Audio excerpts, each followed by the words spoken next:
Clara Aburto, in her own words. Photo credit. Tara Sindband. I planted my first urban garden before I turned 4. A neighbor gave me a small handful of radish seeds and helped me prepare the soil.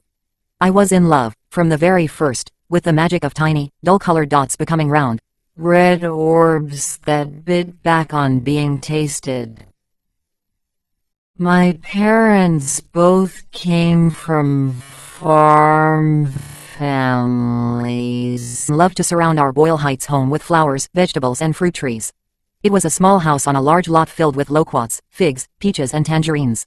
The porch and side yards held flowering plants. The backyard fed us during long, lazy, SoCal summers. Daddy and Mama grew sweet corn, squash, tomatoes, peppers, onions, garlic and herbs.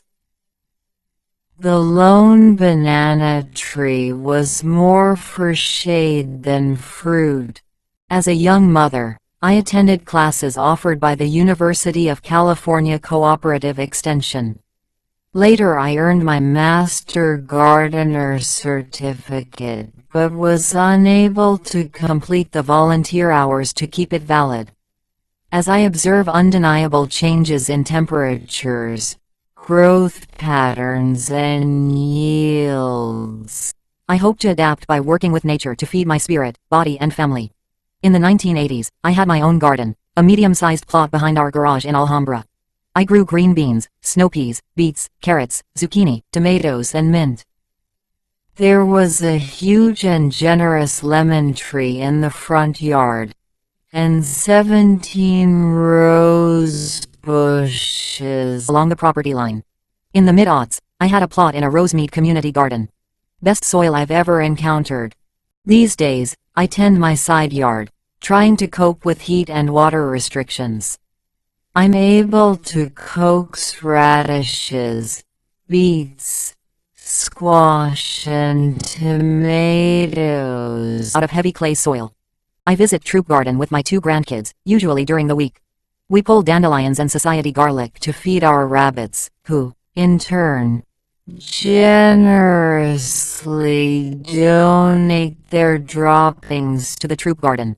I helped dig our weed barrier trench that made possible the new water harvesting demonstration plot. Great exercise. I want to learn more about permaculture. It's a bit new to me.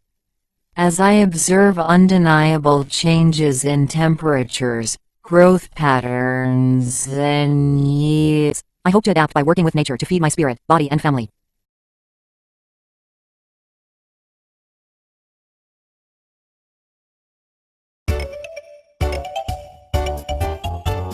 Old McWacko had a farm, E-I-E-I-O, with 17 rose bushes, all they grow, E-I-E-I-O. A banana tree for shade, not fruit, you see, and rabbits fancy, high society. With a fib here and a tall tale there, here a stretch, there a flare, everywhere.